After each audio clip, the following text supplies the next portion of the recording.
just me, but aren't you curious why your shopping this year is so much more expensive than it was last year? Everything is going up and up and up, except your pay.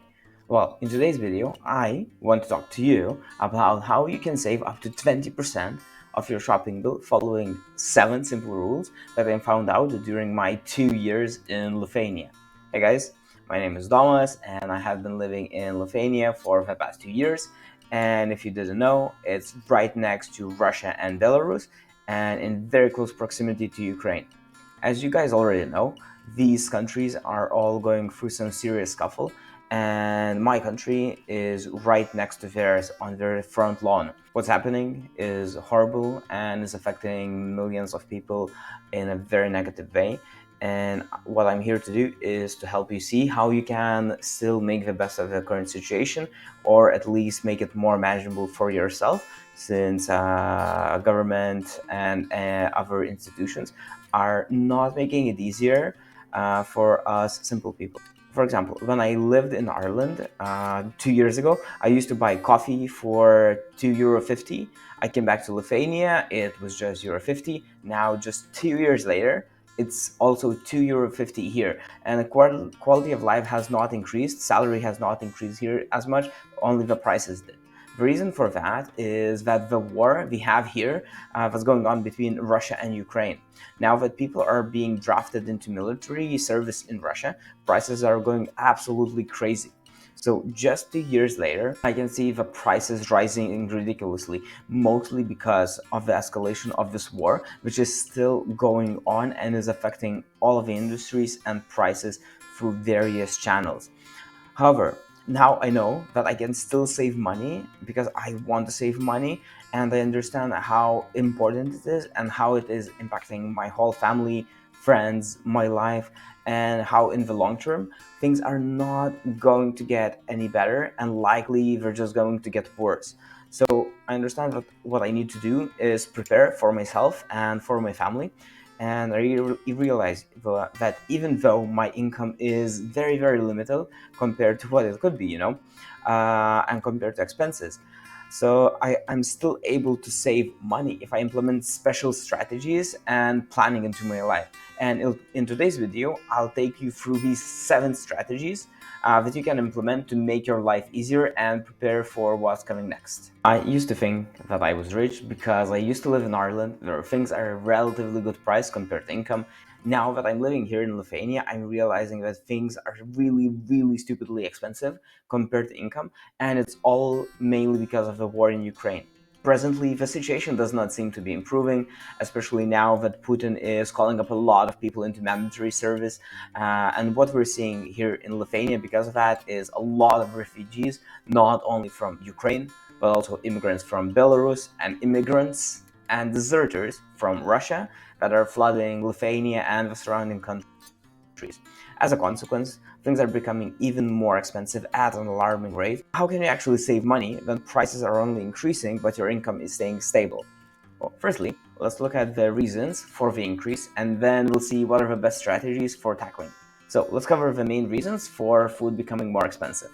The most important one, probably on everyone's minds, and the one that's being discussed the most, is related to the oil prices, specifically gas prices, which started rising day by day and hit an increase of triple digits within a few weeks of the war starting. Then we also have fuel prices that doubled within a few weeks and still have not fallen down till now.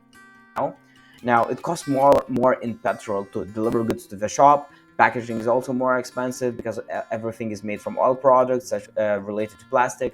Planting and harvesting costs more fuel, and fuel is more expensive. All of these costs are now being passed down to the consumer, meaning me and you. Second reason is economic sanctions on agricultural giants Russia and Belarus, plus war on Ukraine, obviously, which significantly decreased the supply of many agricultural items, supply of cheap energy, natural resources. This means that oil, fuel, gas is no longer exported, Europe is no longer getting cheaper energy, no more coal, no more metal, no more grain, which increased prices of almost everything else. Third reason is that's being talked a lot less, is how grains and seeds are no longer exported from Russia, Belarus, and Ukraine. which are very important exporters of these goods, which affect food items such as baked goods, manufacturers of food, beer, anything related to sunflowers and sunflower oil, which in turn affect all other industries and ends up skyrocketing prices of many food and non-food related items. Fourth reason is inflation across the board, from technology to services to minimum salaries, because everything is affected to everything in our economy. And here vicious cycle begins where more expensive things make other things more expensive. For example, chopping and transporting wood becomes more expensive. Therefore, plank factories pay more for wood and they pay more for energy, so they increase the price. Their furniture manufacturers increase the price as well because they pay more for raw materials. Retail shops who sell furniture increase the prices because they pay more for the furniture itself, and all of this gets passed down to consumers, and consumers need more money, so they ask for higher salaries. Higher salaries mean more expensive production, so employer needs to increase not only salaries but also how expensive is the goods that they're selling, and we come full circle where more expensive things mean more expensive things going down the line. Number 5 is fertilizer price increase, because Russia and Ukraine export up to a third of fertilizer for the whole world of nitrogen, phosphorus, and potassium. Fertilizer is needed to increase the yield of farming and to improve the chances of successful harvest. And if you do not apply fertilizer, you have lower chances of the plants actually surviving the season. And even if they do survive, they will have a lot less plants to sow and sell. This simply decreases the supply and availability of everything agricultural, from food to manufacturing, to less alcohol, to less feed for animals, less animal meat, less cotton, less linen, generally just less production of almost everything. And the price actually increased fivefold this year because of the war, so this impacts prices significantly. Number 6 is everything is connected. As supply is not able to keep up with demand, or worse yet, it decreases while demand stays the same, prices rise significantly. Moreover, as time frame for unfulfilled demand side continues, prices go up because competition is for the limited supply is fiercer and fiercer, and the highest bidder usually wins, thus making the prices even higher than necessary. This is normal for businesses because businesses need to exist and survive and to make money, so they do what's necessary. But this drives the prices for normal people as consumers because price gets pushed down to the last person in the line. Here's a problem though, because everyone wants a certain lifestyle to be able to maintain it, to live in comfort, luxuries. So just 2 years ago, for example, people were able to splash 20 euros on a meal and be happy, but now they cannot do that because prices of everything have increased significantly, and as energy, gas prices, food prices rise up, things are getting more and more expensive. So they have to find a way to save money, especially if they want things, if they want nice things, and if they want progress in life.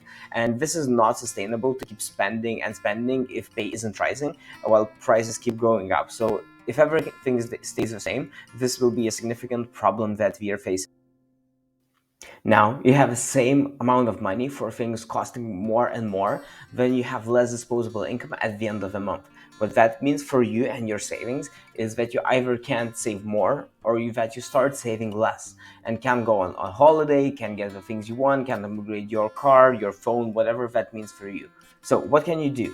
Here are the simplest things and best things you can do for your family to make your family and your wallet happy. Number 1 is, while not directly related to food, I believe this is the easiest and also most money-saving solution for it itself, while also the hardest to implement, and that's decreasing your reliance on gas and fuel. Your car probably eats at least 50 euros per week for gas, and you can always opt for a more economic model such as electric car or hybrid, but let's face it, changing cars is not easy or cheap, so this is not an optimal solution. So what can you do instead? Is keep it parked until you actually need it and start using public transport a lot more, which will cost you less than 50 euros a month, regardless of which country you live in. Next level would be to start cycling to work, which is absolutely free and even burns you calories, so is a sport as well. All you need to do is buy a bike for a second-hand store, which will net you maybe 50 to 100 euros. If you're not much of a cyclist but live reasonably far distance, what you can do is get an electric bike. That's definitely an option, and the bike will definitely pay itself off within a year, even though it's a little bit more expensive option. Number two is buy items and stock up on non-perishable foods and other miscellaneous consumables when it's on discount. For example, from foods, pasta, beans, rice, canned tomatoes, canned fish, anything canned essentially works. Just stock up on it when it's on discount. You also probably use napkins, toilet paper, toothpaste, which does not get bad with time either. Definitely stock up on that as well. And this will save you a lot of money if you wait for bargains and stock up on storage as much as you can. You don't have to buy them once a week or only when you need them, because then you can't choose the price and you buy at the price that is given to you. However, if you stock up and you buy on discount, you're the one who is actually making the choice for a price, not the other way around, not choosing the product and then paying the price whatever is dictated to you. So if you have space to stock up, just do that. It will save you lots of money for food and items that have a good shelf life. It will save you at least 40% just because of that. For example, I eat absurd amounts of porridge, pasta, beans, canned tomatoes, canned fish. As you already guessed, nuts and seeds are also my go-to because they never get bad, almost never. So I buy them once and then I use them throughout the year. Usually stock up for half a year rations, but you don't have to go this extreme. Obviously, this is just my personal preference because it allows me to save a lot more and I don't have to worry about the prices. And this has an added benefit, especially if you're prone to anxiety, because it will make your food planning a lot easier, or at least you will never have to worry that you don't have what to eat, or that you will spend a lot more now than you would have, I don't know, a week or a week ago. So this will work wonders on your anxiety. Number three is always buy in season. Everything that is in season is much cheaper than off-season food. For example, apples at the end of the summer cost up to euro per kilogram, while off-season they can cost up to 3 euros per kilogram, which is the triple price, right?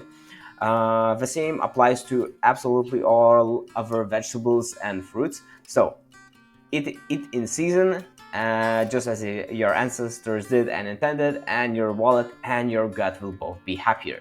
Number four is free stuff. You have leftovers, freeze it. Couldn't finish the soup, you can also freeze it. Didn't finish meat or bought too much food, or your your favorite fish is on discount, you guessed it, just buy and freeze it. What happens once you apply these strategies? Well, in just 6 months, you'll notice that you're able to spend at least 20% less on your shopping. For me, it was 40%, but I'm sure you can go even more than that. So now you can use this money to buy holidays, to invest, build a hobby with, pay off your debts, anything that's productive and useful to you. This is important because winter time is coming and economists are forecasting that this is going to be one of the worst winters in very long history, at least economically speaking. Energy prices are going to be higher, gas prices are higher, food prices. So you want to be prepared. You want to be as prepared as possible for yourself and for your family. That's the reward you're going to get from applying all of these strategies, and I know it's going to be worth it. You'll then be prepared for the winter. You'll have some emergency fund or more savings, but you're prepared for a lot rougher time. You'll be able to help your family in case they're not as well off as you are, because they did not apply the strategies that I applied in this video. So to ensure you keep holding up to these strategies, the best way is to simply track your spending for food and groceries and track what you're buying, whether you're buying branded or unbranded things, and just see how much you spent last year, last month, or last shopping, and how you're spending now, and see what's the difference. So if you like this video, make sure you like and subscribe and leave a comment under the video with what is the actual situation with food prices in your country. I would like to hear that.